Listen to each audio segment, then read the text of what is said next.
নমস্কাৰ পোনপ্ৰথমতে মোৰ মৰমৰ ছাত্ৰ-ছাত্ৰীসকলক মোৰ এই চেনেলটোতে স্বাগতম জনাইছো আজি এই ভিডিঅ'টোত আপোনালোকক প্ৰপ'জিশ্যনেল ৰিজনিং চেপ্টাৰটোৰ আমাৰ একেবাৰে শেষৰ যেটো ফিগাৰ ইট আউট কোৱেশ্চনসমূহ আছে অৰ্থাৎ আমাৰ 176 আৰু 177 পেজত থকা ফিগাৰ ইট আউট কোৱেশ্চনসমূহ মই সলভ কৰিব লাইছো সো তাৰে প্ৰথম কোৱেশ্চনটো হৈছে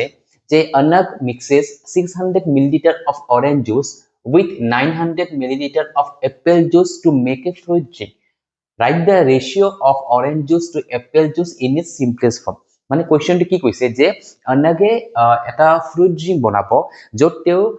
অৰেঞ্জ জুচ লৈছে 600 মিলিলিটাৰ আৰু এপল জুচ লৈছে 900 মিলিলিটাৰ এতিয়া এই দুটাৰ মিক্সচাৰেদি যেটো ফ্ৰুট ড্ৰিংক হৈছে সো সেই দুটাৰে আমাক প্ৰথমতে ৰেশিওটো ফাইন্ড কৰিব দিছে আৰু ৰেশিওটো ফাইন্ড কৰি এটো সিম্পলেস্ট ফৰ্মত এটো নিব দিছে ঠিক আছে এতিয়া অলমোস্ট আমাৰ ইটোই আমি বুজিলো যে আমাৰ যেটো অৰেঞ্জ জুচ কিমান পৰিমাণৰ আছে 600 আৰু এপল জুচ 900 মিলিলিটাৰ গতিকে এই দুটাৰ আমাৰ সিম্পল ভাবে আমাক কি নিব দিছে এটো ৰেশিওত কনভাৰ্ট কৰিব দিছে ক্লিয়াৰ এতিয়া আমাৰ এটা গিভেন কি আছে সো প্ৰথমতে মই গিভেনটো লিখি লৈছো যে আমাৰ ইয়াতে গিভেন দিয়া আছে যে কোৱান্টিটি অফ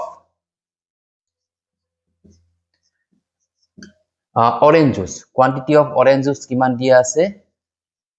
এখিনি প্ৰথম গিভেন আছে তো গিভেনটো আমি প্ৰথমতে লিখি লব লাগিব orange juice দিয়া আছে 600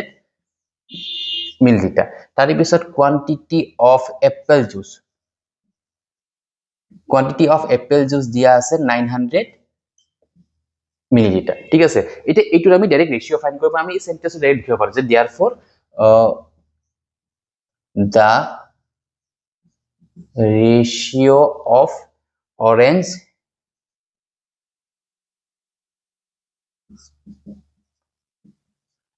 juice to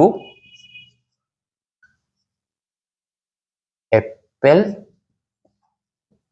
juice equal to আমাৰ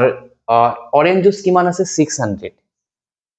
600 আছে is to আমাৰ apple juice দিয়া আছে 900 ঠিক আছে এনেকৈ আপোনালোকে লিখি ললে তাৰে পিছত এটো আমাৰ 600 by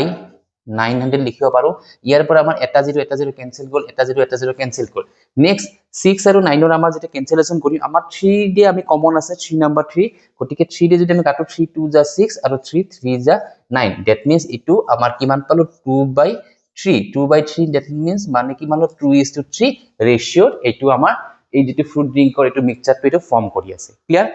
আশা কৰো আপোনালোকে বুজি পাইছে সাগে এতিয়া মই এটো চেপ্টাৰৰ আমাৰ 2 নম্বৰ কোৱেশ্চনটো মই এটা সলভ কৰিব লাইছো